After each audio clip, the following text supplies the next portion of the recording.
Section 1. You will hear a man phoning to inquire about hotel information. First, you have some time to look at questions 1 to 4.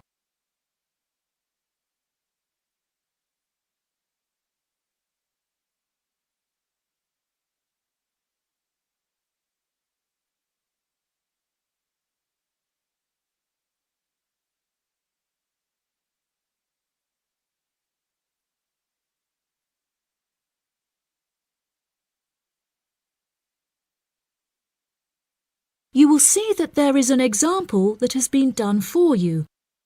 On this occasion only, the conversation relating to this will be played first. Good afternoon. You're through to reception at the Island Hotel in Crete. How may I help you today? Yes, hello there. I'm hoping to book a double room for my wife and myself for about 2 weeks, from the 25th of April of this year. Firstly, could you tell me whether it's particularly hot during this time? The type of room the man requires is a double one, so double has been written in the space. Now we shall begin. You should answer the questions as you listen because you will not hear the recording a second time. Listen carefully and answer questions 1 to 4. Good afternoon. You're through to reception at the Island Hotel in Crete. How may I help you today? Yes, hello there. I'm hoping to book a double room for my wife and myself for about 2 weeks, from the 25th of April of this year. Firstly, could you tell me whether it's particularly hot during this time? Yes, of course, sir. During late April and early May, the daytime temperature shouldn't exceed 19 degrees Celsius. But the weather has been rather erratic and difficult to predict in recent years, so I am unable to say for certain. Okay, that sounds good. My wife doesn't like going outside when it's very hot. I haven't booked flights yet, but I must say that I'm unfamiliar with Crete and its transport system. Does the hotel provide an airport shuttle service? Yes, sir. We provide a complimentary airport pickup service for all our guests. It takes about 40 minutes to get here from the airport, but it's at least 60 minutes at rush hours. And you will be provided with a fully air-conditioned shuttle bus. Okay, excellent. In that case, do you have any rooms available for the dates I gave you? I shall have a look on the system now for you, sir. Bear with me just a moment. Yes, sir. I can see now that we have several rooms available. Would you prefer a garden view or a sea view? Well, ideally I would like a sea view room with a balcony, but of course that depends on the difference in price. Not to worry, sir. All of our standard double rooms have ensuite facilities and a balcony. If you would like one of our sea view rooms, there is a premium of €60 per night. Okay, so could you tell me the total nightly rate for a standard double room with a sea view? Yes, of course, sir. For the spring months, our rate is €216 per night. For 14 nights altogether, this will come to €3,024. Perfect. I also read on your website that the hotel has gym and spa facilities. Are there any other facilities on offer? Yes, we have a large outdoor infinity pool overlooking the ocean, with luxury sunbeds and a poolside bar. We also have 3 full-size tennis courts, where we run a popular doubles tournament, with the winner receiving 2 all-inclusive spa day vouchers. Goodness, I shall have to brush up on my tennis skills. Before you hear the rest of the conversation, you have some time to look at questions 5 to 10.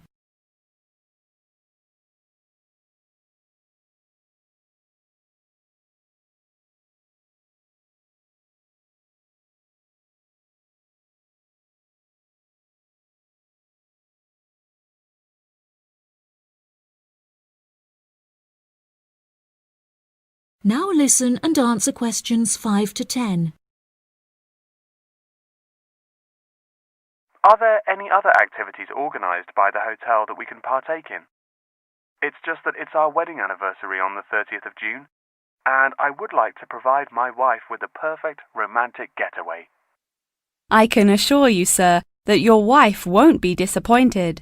Ours is a 5-star resort which is renowned for its luxury and beauty.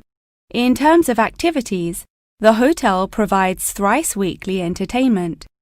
On Tuesdays, guests will take a minibus and partake in learning to cook succulent fish dishes with our Michelin-starred chef Enrique.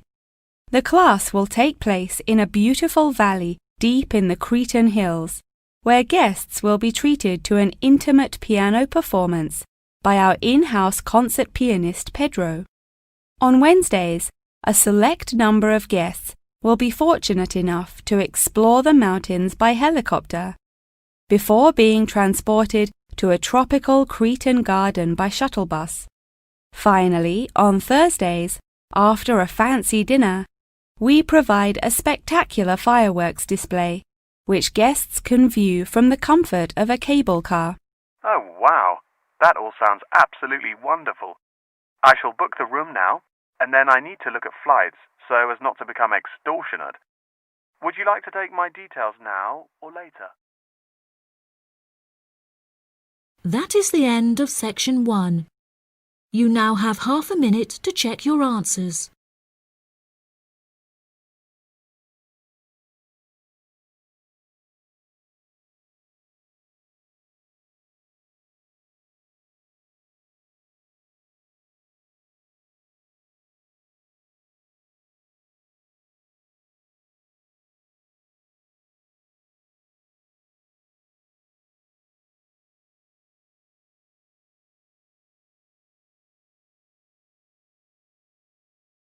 Now turn to section 2. Section 2. You will hear part of a radio program about online exchange business. First, you have some time to look at questions 11 to 14.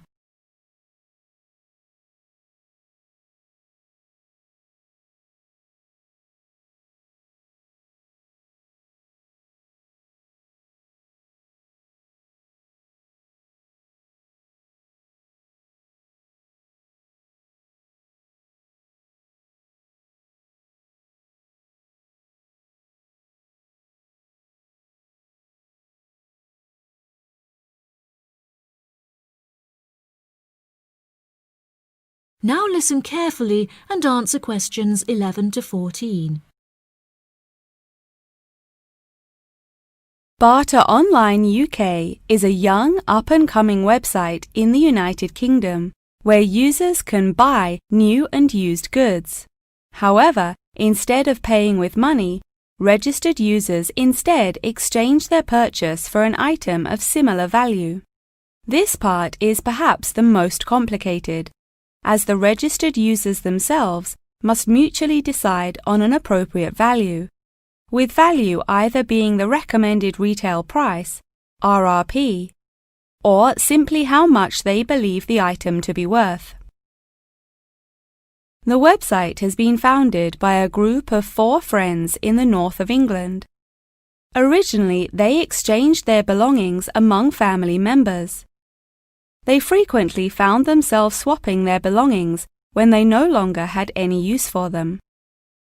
They live by the motto, "One person's trash is another person's treasure," and hate to throw things away. As more and more people caught wind of the idea and wanted to participate in the exchanges, the group decided that the idea had the potential to become a successful business venture, and so it did. Barter Online UK is a startup online business, which took 3 months to set up, and has now been running for around half a year. Despite only being founded a short time ago, the website has already garnered about 1,500 registered users, with 500 more than expected, a huge achievement for the founders. Some of the users are registered in the United Kingdom and Canada, with the majority from the Republic of Ireland. In order to become a registered member, users must first fill in their personal details, followed by their credit or debit card details, which will be used to take payment of a monthly fee of £5. As long as this fee is paid, users will be able to perform an unlimited number of online exchanges. Before you hear the rest of the programme, you have some time to look at questions 15 to 20.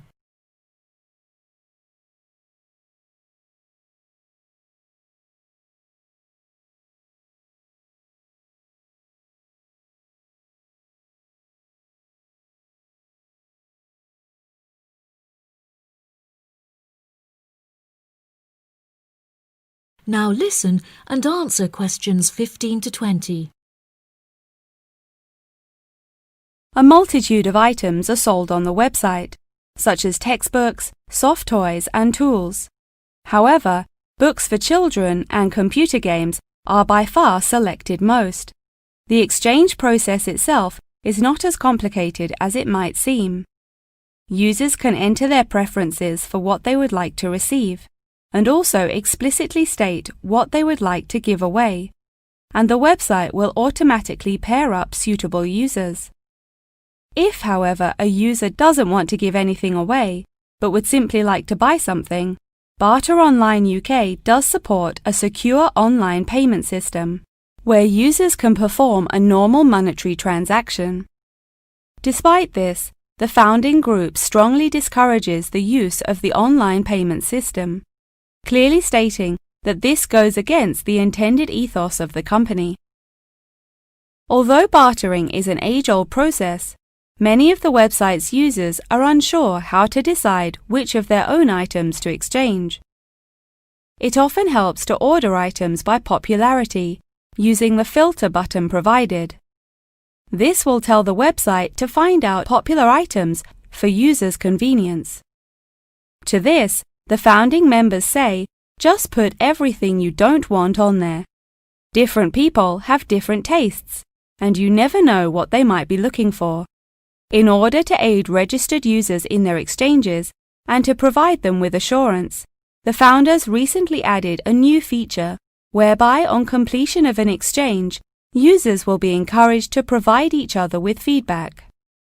This feedback will include criteria such as the quality of the item as compared with how it was advertised, the ease of communication with the seller, the speed at which the item was delivered, and so on.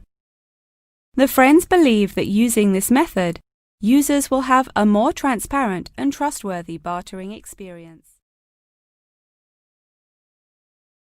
That is the end of section 2. You now have half a minute to check your answers.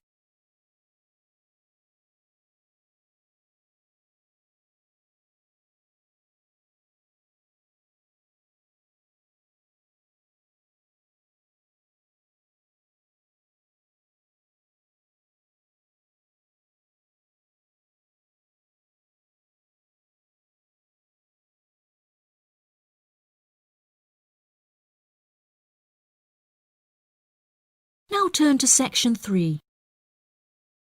Section 3.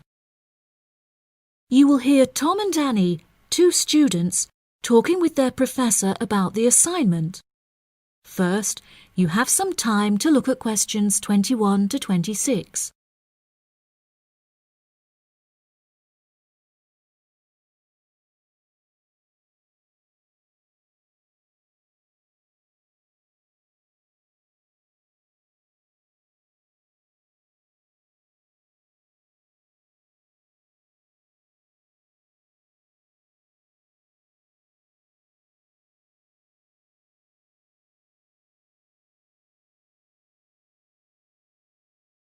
Now listen carefully and answer questions 21 to 26.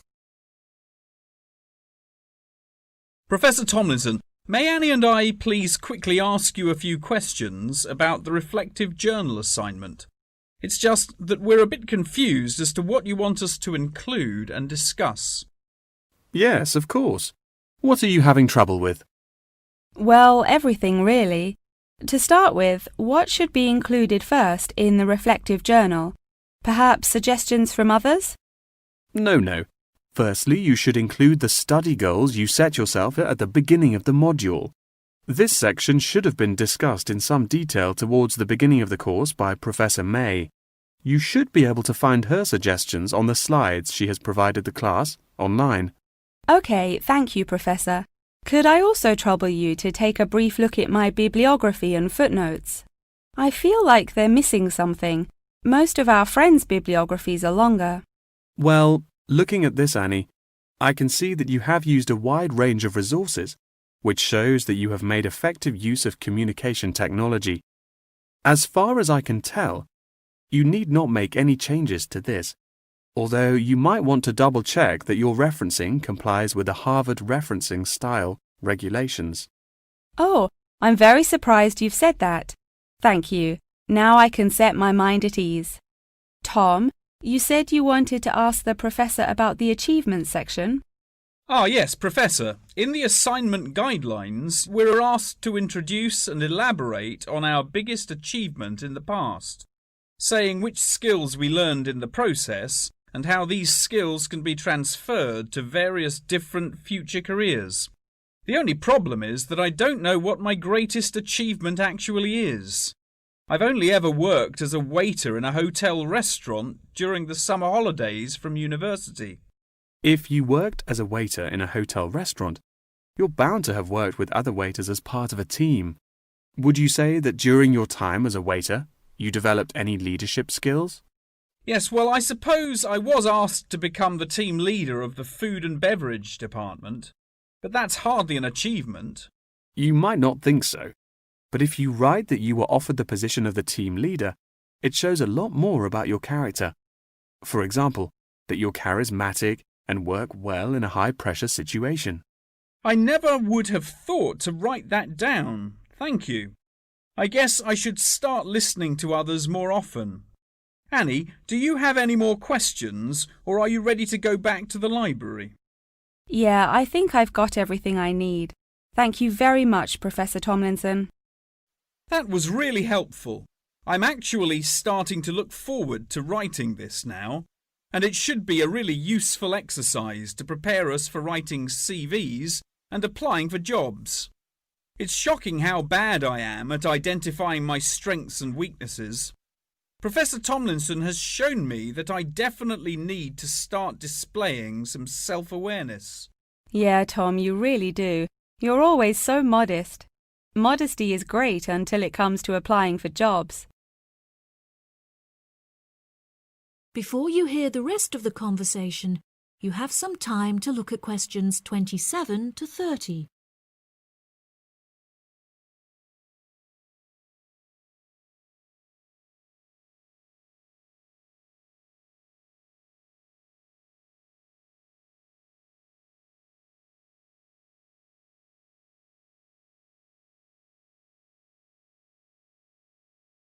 Now listen and answer questions 27 to 30. Oh no!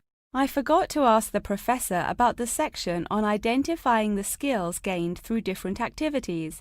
Do you remember? When it asks you, for example, whether writing an essay develops your study skills or your independent learning and so on. Oh goodness, we really should have asked him that. I've been having trouble with it too. It just seems like such a pointless task. What do you reckon the answers are? I think writing an essay might be a way of identifying and resolving a problem, because you have to state the problem in the introduction and then solve it. I'm not so sure about taking exams. I thought they were supposed to develop lots of different skill sets. If I really had to choose, I'd say that taking exams enables you to become more confident in yourself. Do you agree? Maybe. I really don't know either. What do you think about the last two? Making class notes and presentation notes? Oh, it's so difficult. I think making class notes has to be a way of becoming a more independent learner, because you yourself decide what the important information is and learn it. That reminds me, I find taking presentation notes is a disaster. The professors speak much too quickly, and I write much too slowly. That is the end of section 3. You now have half a minute to check your answers.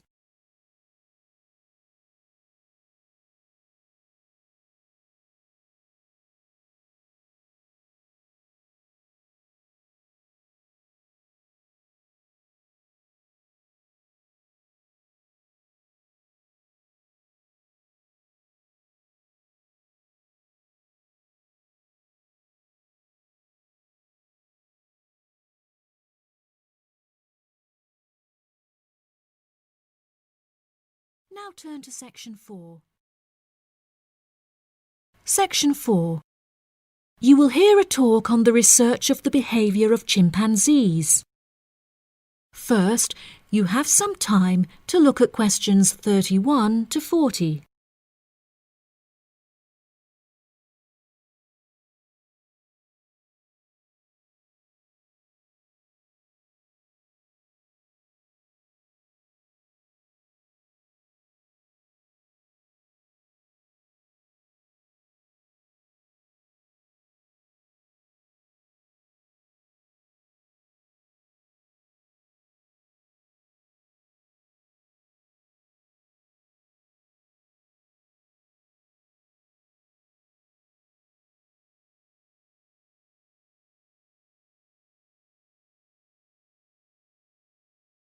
Now listen carefully and answer questions 31 to 40.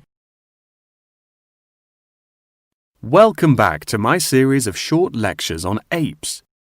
Today we will examine recent and historical breakthroughs on the behavior of chimpanzees, otherwise known as chimps.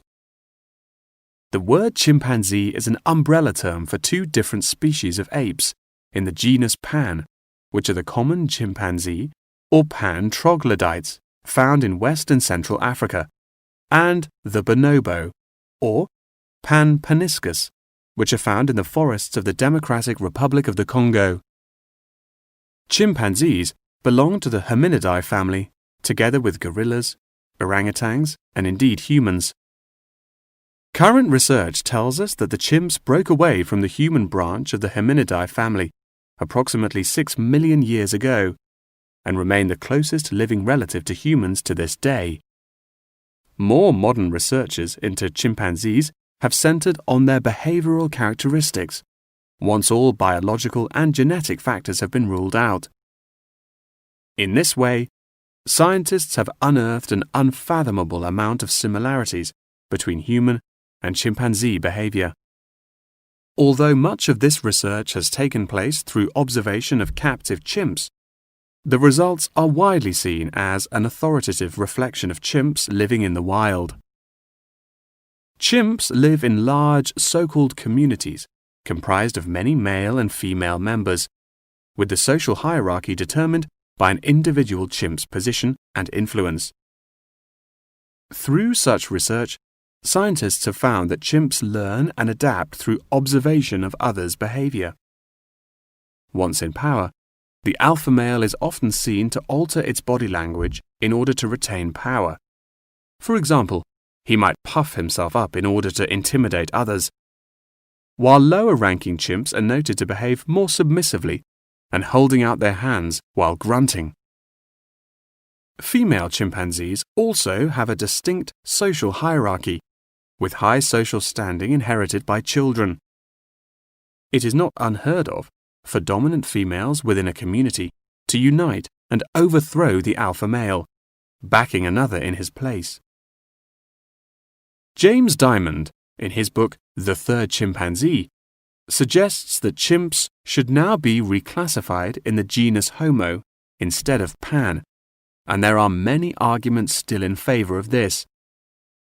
Male common chimpanzees are, on average, 1.7 meters in height, weighing 70 kilograms, with their female counterparts being somewhat smaller. By comparison, the bonobo is slightly shorter and lighter, but with longer arms and legs. However, both species walk on all fours and climb trees with great ease. Jane Goodall made a groundbreaking discovery in 1960 when she observed the use of tools among chimpanzees, including digging for termites with large sticks. A recent study claimed to reveal that common chimpanzees in Senegal have been using spears sharpened with their teeth to hunt.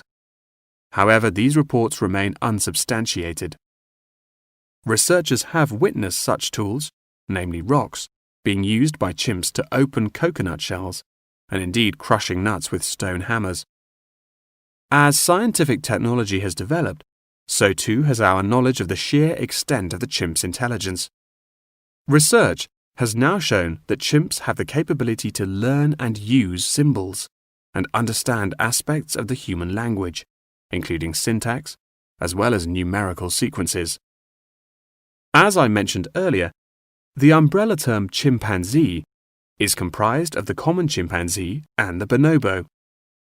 These two subspecies are divided along the Congo River, with the common chimps living on one side and the bonobos living on the opposite side of the river.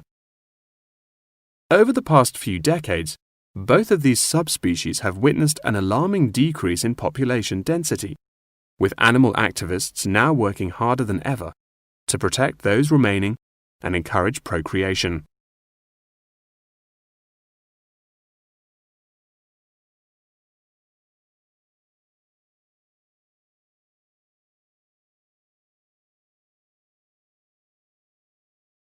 In addition, next week's episode will focus more closely on how chimpanzees in captivity are able to learn things through imitating the behavior of humans, as well as how chimpanzees' behaviors have developed over many generations.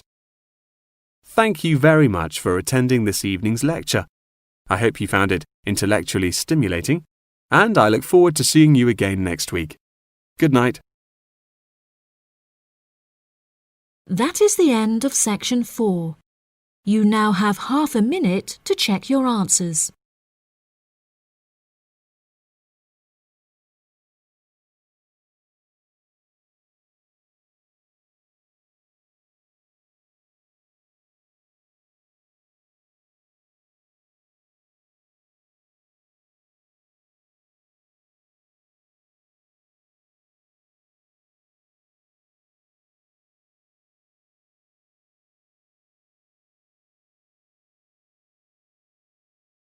That is the end of the listening test. In the IELTS test, you will now have 10 minutes to transfer your answers to the answer sheet.